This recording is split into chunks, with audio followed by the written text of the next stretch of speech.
착각의 연속이라는 재미있는 글이 있어서 가지고 왔습니다.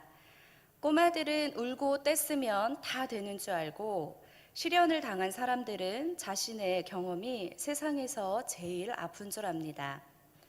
연애하는 연인들은 결혼하면 세상 다 얻고 깨가 쏟아질 것 같고 아가씨들은 자기는 절대 아줌마가 안 될 줄 압니다. 고등학생들은 졸다가 문득 선생님을 봤는데 앞사람 때문에 선생님이 안 보이면 선생님도 자기가 안 보이는 줄 알고 대학생들은 자기가 철이 다 든 줄 압니다. 육군 병장들은 자기가 세상에서 제일 높은 줄 알고 엄마들은 내 아이는 다 천재인데 친구를 잘못 사귀어 성적이 안 좋다고 생각합니다. 남자들은 여자가 웃어주면 자기를 좋아한다고 생각하고 여자들은 남자가 자기와 같은 방향으로 걸어오면 관심이 있어 따라오는 줄 압니다. 부모들은 자식이 나이 들면 누구나 다 효도할 줄 알고 이 글을 읽고 있는 사람들은 나는 분명 여기에 속하지 않는다고 생각합니다. 성도님들은 혹시 어떤 착각 속에서 살아가고 계십니까? 우리는 많은 착각 속에서 이 땅을 살아가고 있습니다. 내가 알고 있는 지식, 내가 보는 것, 들은 것, 경험한 것이 다인 것처럼 착각합니다. 그런데 그 중에서도 가장 큰 착각이 무엇일까요? 엄마 뱃속에 있는 아기가 그것이 세상의 전부인 줄 아는 것처럼 우리가 이 땅이 전부라고 생각하며 살아가는 착각입니다. 이 땅이 전부가 아니요, 끝이 아니요, 내가 전부가 아니고 내가 아는 것이 전부가 아닙니다. 내가 모르는 세상, 가보지 못한 세상, 믿음으로 가는 세상, 영원한 내 고향이 분명히 있습니다. 믿음 없이 이 땅을 사는 사람들은 저마다 자기 안에 갇혀 살지만 믿음으로 사는 사람들은 우리가 가야 할 곳, 영원한 고향을 바라보고 살아갑니다. 오늘 히브리서 11장 16절에 보면 다음과 같은 말씀이 있습니다. 그들이 이제는 더 나은 본향을 사모하니 곧 하늘에 있는 것이라. 이러므로 하나님이 그들의 하나님이라 일컬음을 받으심으로 부끄러워하지 아니하시고 그들을 위하여 한 성을 예비하셨느니라. 아멘. 그들이 이제는 더 나은 본향을 사모하니 곧 하늘에 있는 것이라. 히브리서 11장은 성경에서 정확한 별명을 가진 몇 안 되는 성경 가운데 하나입니다.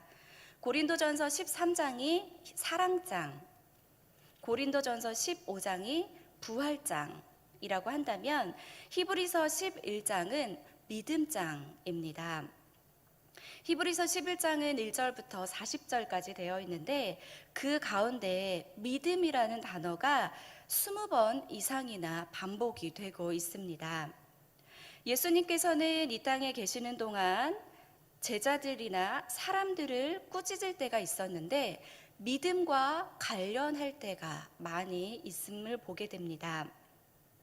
히브리서 11장 6절을 보면 믿음이 없이는 하나님을 기쁘시게 못하나니 하나님께 나아가는 자는 반드시 그가 계신 것과 또한 그가 자기를 찾는 자들에게 상 주시는 이심을 믿어야 할지니라.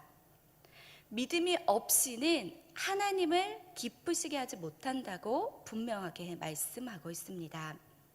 마태복음 8장 26절을 보면 다음과 같은 말씀이 있습니다.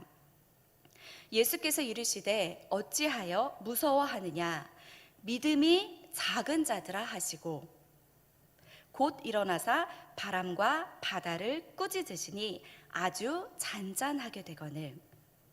이곳에서도 예수님은 바다 위에서 배가 물결에 덮이게 되었을 때 제자들이 무서워할 때 어찌하여 무서워하느냐 하면서 믿음이 작은 자들아 라고 책망하십니다. 반대로 예수님은 믿음을 칭찬하실 때도 있습니다. 마태복음 9장 22절을 보면 예수께서 돌이켜 그를 보시며 이르시되 따라 안심하라 내 믿음이 너를 구원하였다 하시니 여자가 그 즉시 구원을 받으니라. 아멘. 삶의 기적이 일어나는 자리에는 항상 믿음이 있습니다. 믿음의 전당에 오른 히브리서 11장에 많은 사람들은 믿음은 바로 천국 가는 믿음, 천국을 바라보고 사는 그런 믿음이었습니다. 히브리서는 우리의 신앙생활 속에서 계속된 고난으로 인해 시리에 빠진 공동체를 격려하는 말씀이죠. 예수님은 우리가 당하는 고난보다 크신 분이십니다. 예수님은 우리의 좁은 생각과 경험과 능력을 뛰어넘으시는 놀라운 분이십니다.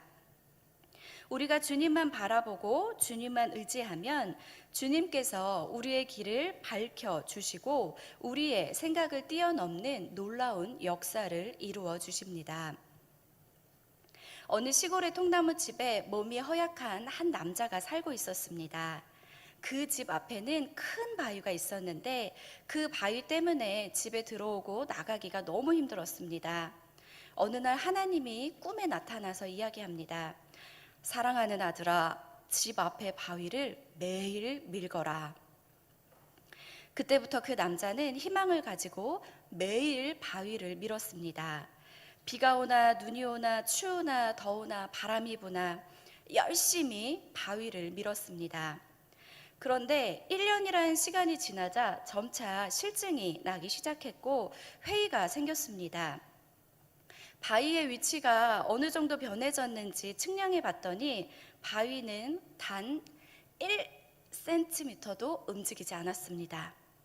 그는 현관에 앉아 지난 1년의 헛수고가 원통하고 분해서 엉엉 울었습니다. 바로 그때 하나님이 찾아와 그 옆에 앉으며 말했습니다. 사랑하는 아들아, 왜 그렇게 슬피 우느냐?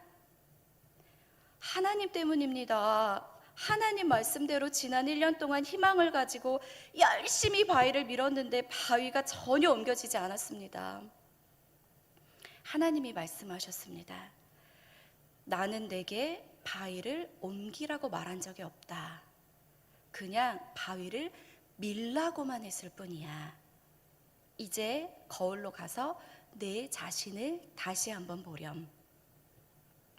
남자는 거울 앞으로 갔습니다. 그는 자신의 변화된 모습에 깜짝 놀랐습니다. 거울에 비춰진 남자는 병약한 남자가 아니라 근육질의 남자였습니다. 그리고 깨달았습니다.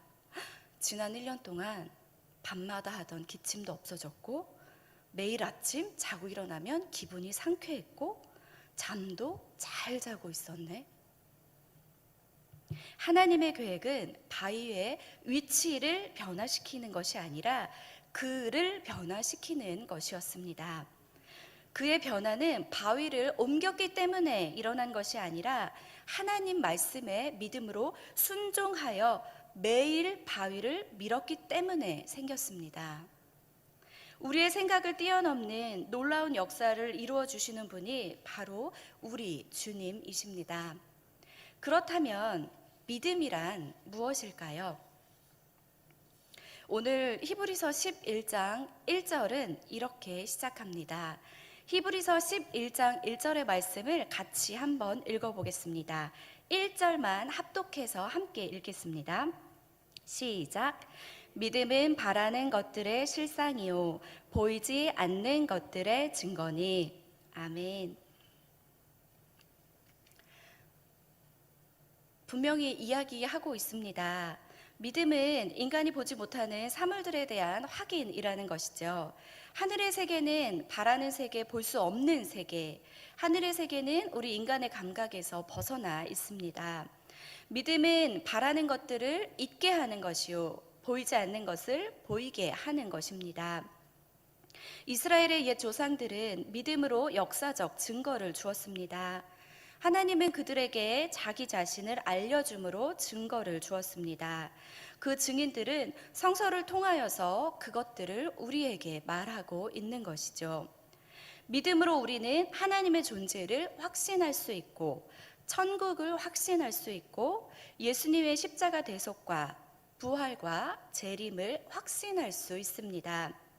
믿음은 우리가 성경에서 읽은 것들이 사실임을 알게 해줍니다.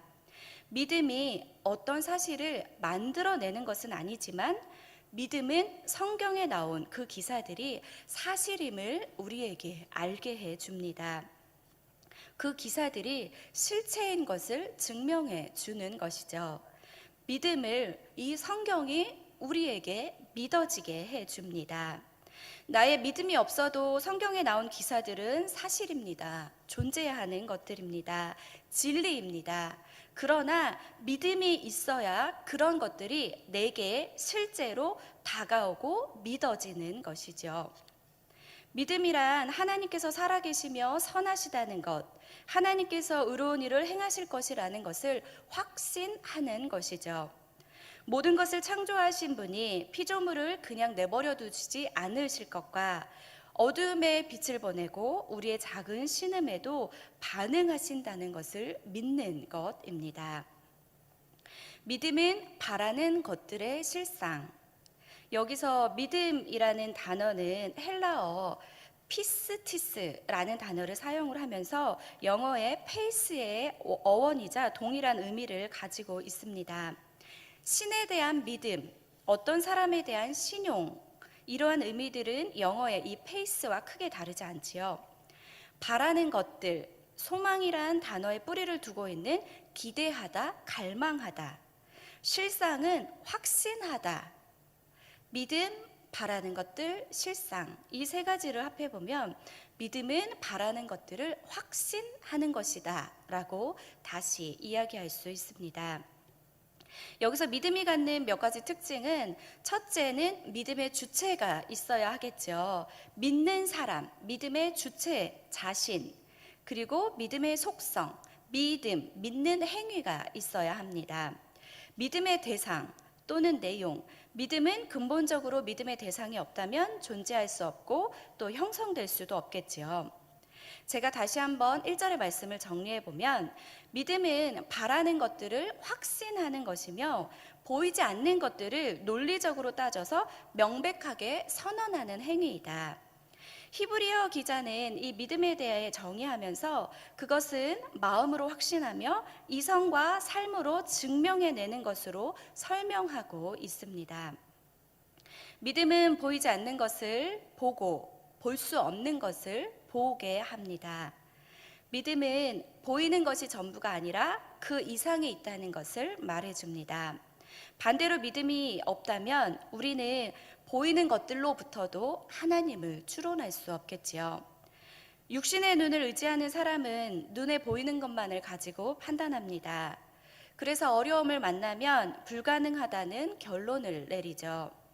육신으로 눈에 안 보여도 믿음으로 마음의 눈으로 바라보고 행하면 성령님께서 오셔서 기적을 행해 주시는 것입니다.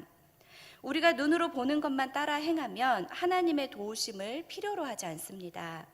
그러나 눈에 아무 증거 보이지 않아도 귀에 아무 소리 들리지 않아도 그런 상황 속에서 믿음으로 없는 것을 있는 것 같이 보고 시인하면 그 역사는 반드시 분명 이루어지는 것입니다. 저는 믿음하면 딱 나오는 삶의 간증이 있습니다. 개인적으로 저는 제 나이 또래에 비해서 결혼을 빨리 했습니다. 26살에 결혼을 했습니다. 그런데 결혼을 하고 나서 아이가 바로 생기지 않았어요. 처음에 한 1년, 2년은 엄마가 좀 아프셔서 엄마도 돌보고 이러느라고 그러려니 하고 그런가 보다 했는데 3년이 지나고 4년이 지나니까 점점 불안해지기 시작했습니다. 저희 엄마가 결혼을 했으면 마땅히 자식을 낳아야 된다고, 자식을 낳는 것을 보고 싶다고 하셨어요. 근데 엄마가 돌아가실 때까지 아이가 생기진 않았습니다. 시부모님들께서는 저에게 전혀 부담을 주시지 않는다고 하셨어요. 괜찮다, 괜찮다, 없어도 된다 이렇게 하셨는데 제가 불안했습니다. 너무 불안했어요. 남편은 강원도 영월의 무녀 동남 외아들이었습니다. 귀한 아들이었어요. 그래서 시아버님은 저를 한 번 본 순간 결혼 날짜를 잡았습니다. 아주 귀한 며느리예요. 그런데 며느린 저에게 부담을 주지 않겠다, 괜찮다 하시면서 애 잘 들어서는 한약을 택배로 강원도에서 일산까지 보내주셨습니다. 제가 이런 상황에서 부담이 될까요, 안 될까요? 엄청 부담이 됐습니다. 애가 들어설 때까지 어머님이 강원도에서 택배로 애 잘 들어선다고 한약을 매달 보내주셨습니다. 그런데 말로는 괜찮다 하셨어요. 근데 부담은 날로 갈수록 더했죠. 제가 출산을 본격적으로 준비하기 위해서 잠시 사역을 내려놓고 병원을 다니기 시작했습니다. 한 달에 몇 번씩 병원을 가서 검사도 하고 주사도 맞고 그러기를 1년 가까이를, 그 1년 가까이 하는 동안 울기도 많이 울고 엄청 힘들어했던 시간들이 있었죠. 남편도 검사를 하고 저도 검사를 하고 임신이 안 되는 사실 큰 이유는 없었는데 아이가 생기지 않았습니다. 병원에서도 처음부터 결혼한 지 4년, 5년 지났으면 이민 아닙니다 라고 이야기를 했었습니다. 인공수정을 하라고 권하셨는데 제가 첫째 아이를 낳을 때만 해도 인공수정에 대한 정부 지원이 없었습니다. 그때는 이제 불임에서 난임으로 바뀌는 시기였거든요. 그때가 11월에 의사가 저에게 권했는데 인공수정에 대한 정부 지원이 10일, 10이 지나서 그 다음에 1월부터 될 때였습니다. 돈도 없었고 해야 되나 이런 마음도 좀 들었고요. 11월에 병원에서 인공수정을 권유받았을 때 어떤 마음이었는지 저는 의사에게 올해 11월, 12월 한 번 더, 그러니까 2번 남은 거지요. 2번 더 시도하고 안 되면 내년에 인공수정 하겠습니다라고 병원을 나왔습니다. 그리고 나서 그 다음에 주일에 이제 시댁에 가서 그곳에서 어머님과 남편과 주일 예배를 드리는데 그날 교회에서 목사님께서 믿음에 관한 설교를 하셨습니다. 그런데 놀랍게도 신기하게도 그날 설교를 딱 듣고 나오는데 제 마음속에 아주 확실하게 임신이 될 것 같은 믿음이 들었습니다. 그래서 주일 예배를 드리고 나오면서 남편에게 나 하나님께서 아기 주실 것 같아. 아니 이미 주신 것 같아 라고 남편에게 이야기를 했습니다. 그런데 정말 그달에 임신이 됐습니다. 그래서 첫 아이의 태명도 믿음이었습니다. 2005년에 저는 결혼을 해서 2010년에 첫 아이를 출산했습니다. 믿음의 확신이 이거구나. 보이지 않고 생긴 걸 모르지만 하나님께서 주셨다는 이미 그런 믿음의 확신이 딱 힘들게 1년 동안 병원을 다니며 그렇게 임신을 준비했는데 믿음에 관한 하나님의 말씀을 듣고 나서 분명 주신다는 확실한 믿음이 생기고 하나님께서는 그 아이를 주셨습니다. 지금 눈에 당장 보이지 않지만 바라는 것을 확신하는 것, 그것이 믿음이죠.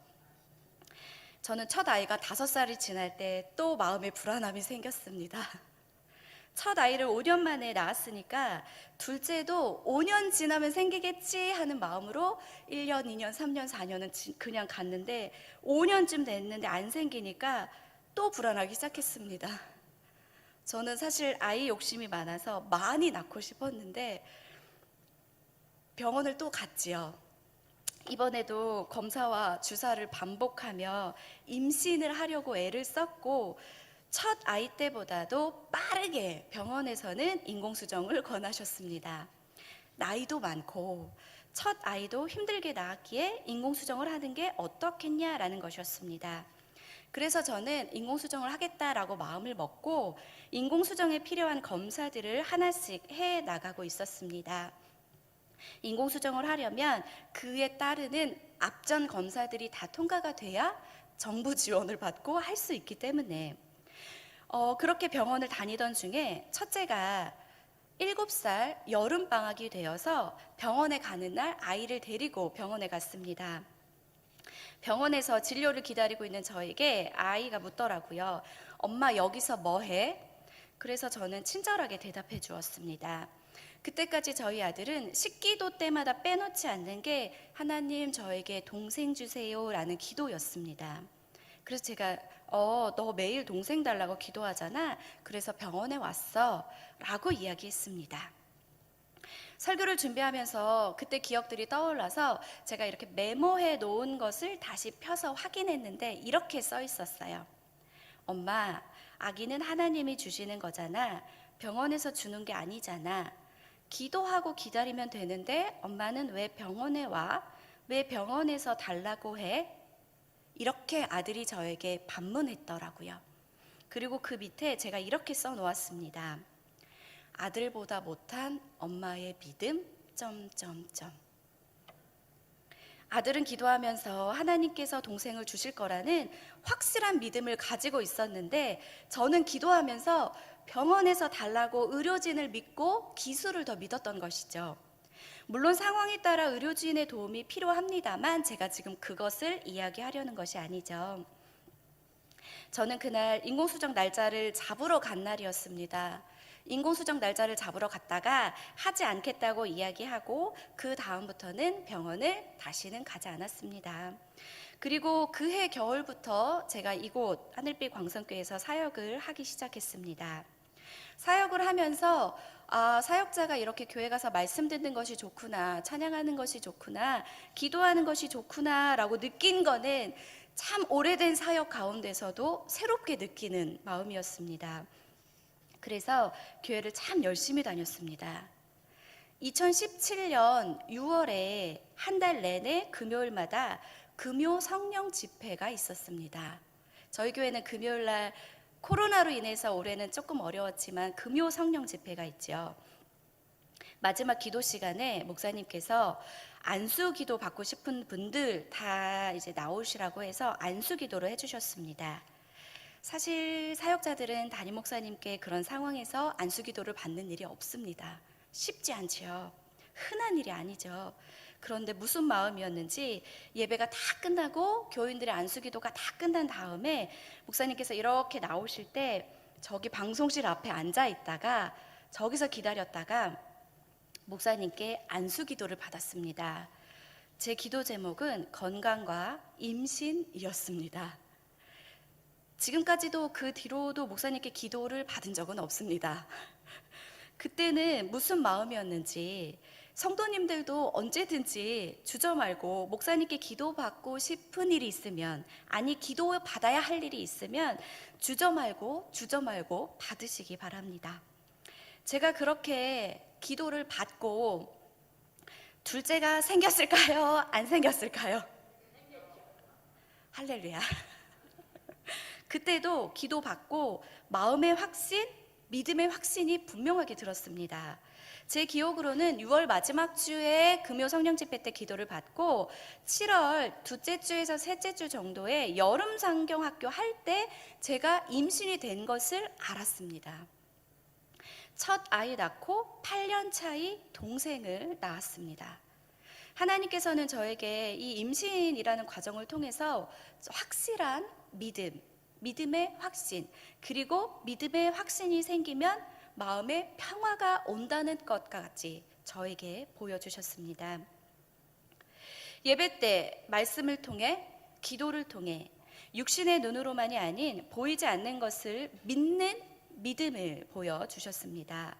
이 믿음은 우리 신앙생활을 함에 있어 아주 큰 힘, 아주 중요하죠.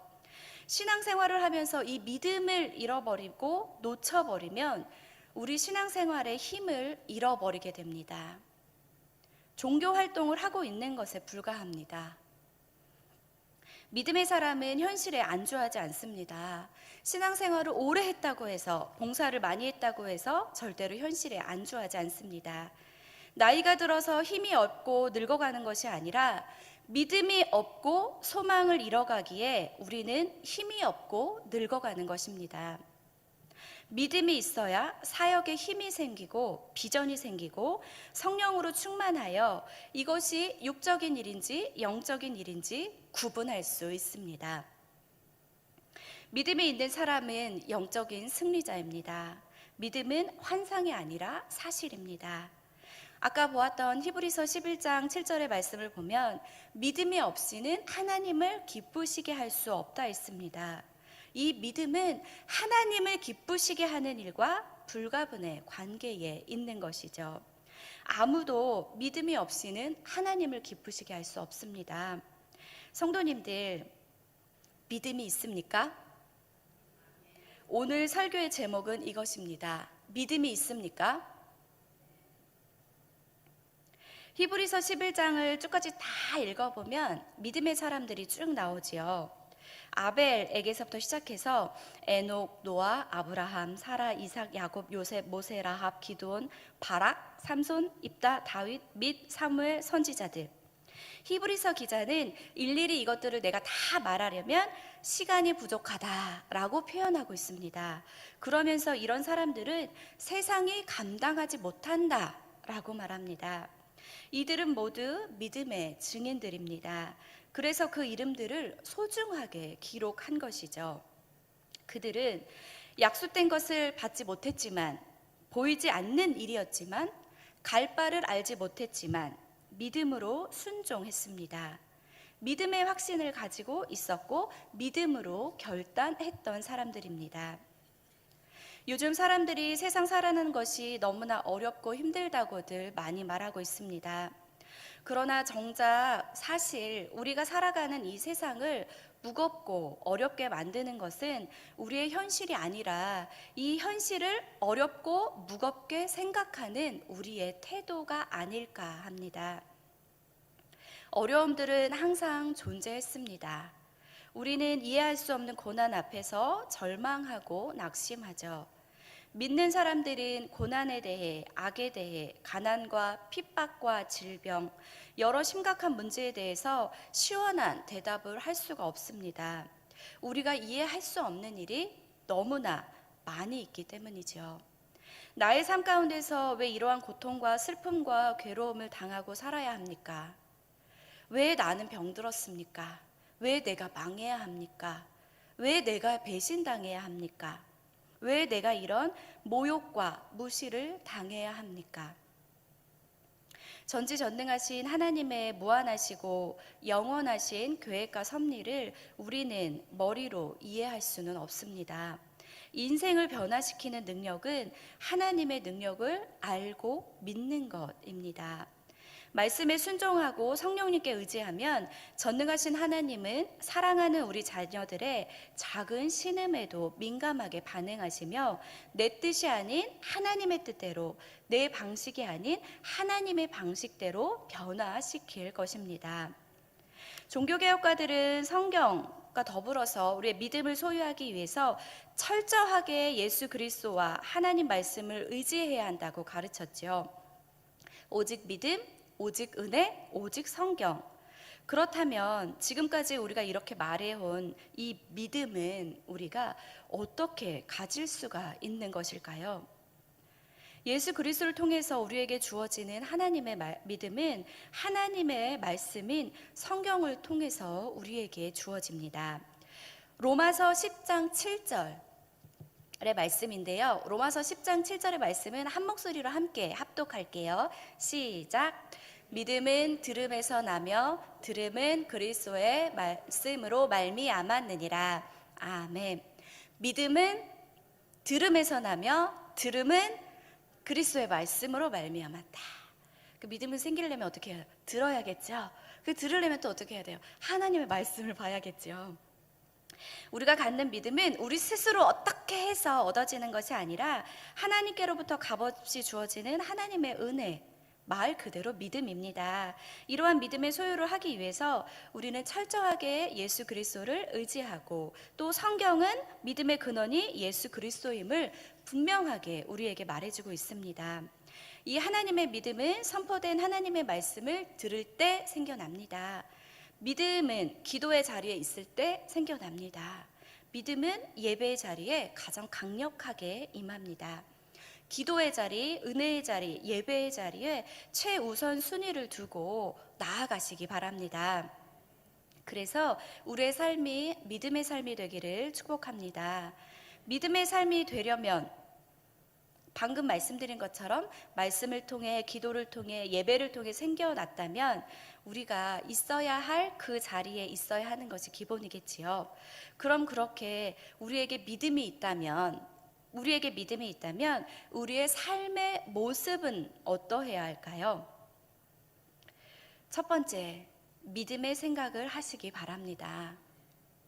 안 된다, 못한다, 어렵다, 힘들다, 부정적인 생각이 아니라 주님 주시는 힘으로, 주님 주시는 능력으로 할 수 있다, 해보자. 내가 못하면 하나님께서 해주시겠지. 순종하는 믿음의 생각으로 하나님의 능력을 삶에서 경험하고 체험하시기 바랍니다. 두 번째, 믿음으로 바라보시기 바랍니다. 분명 말씀은 믿음은 바라는 것들의 실상이라고 했습니다. 믿음은 생각하는 것을 바라보면서 이루어지는 능력이 됩니다. 우리 삶에서 하나님이 바라보게 하신 것을 바라봐야 합니다.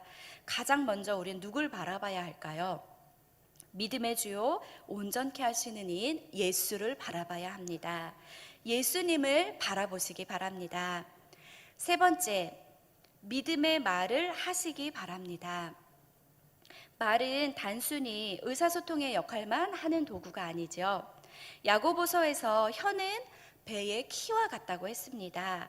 작지만 그 배를 움직이는 것은 작은 키입니다. 부정의 말을 하는 사람은 부정의 일들이 일어나고 긍정의 말을 하는 사람은 긍정의 일들이 일어납니다. 믿음의 언어를 하시기 바랍니다. 복음의 언어, 우리 입술에 예수 그리스도가 선포되기를 축복합니다. 또한 기도의 언어, 하나님께 구하고 성도를 축복하는 언어가 되기를 축복합니다. 말씀을 마치겠습니다. 우리 믿음의 삶의 모습은 믿음의 생각, 믿음으로 바라보는 것, 믿음의 말을 하는 것입니다.